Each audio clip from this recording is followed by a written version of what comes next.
আইপিএলের মেগা নিলাম শুরু হচ্ছে আজ। বাংলাদেশ বেলা 3:30টায় সৌদি আরবের জেদ্দায় শুরু হবে ক্রিকেটের কেনাবেচার আসর। 1574 ক্রিকেটার নিলামে আগ্রহ দেখালেও শেষ পর্যন্ত তালিকায় জায়গা পেয়েছেন 577 জন। এর মধ্যে ভারতীয় 367 এবং বিদেশি 210 জন। নিলামের প্রথম দিন বাংলাদেশের প্রতিনিধিত্ব থাকছে না। তালিকায় থাকা 12 ক্রিকেটারের কারো নাম উঠবে না এদিন।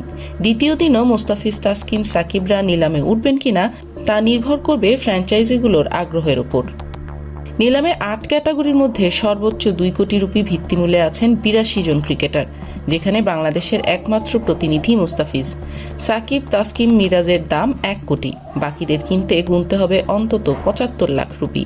তবে সবকিছু ছাপিয়ে নিলামে নজর থাকবে ঋষভ, লোকেশ রাহুল ও ইয়শ বাটলারের ওপর।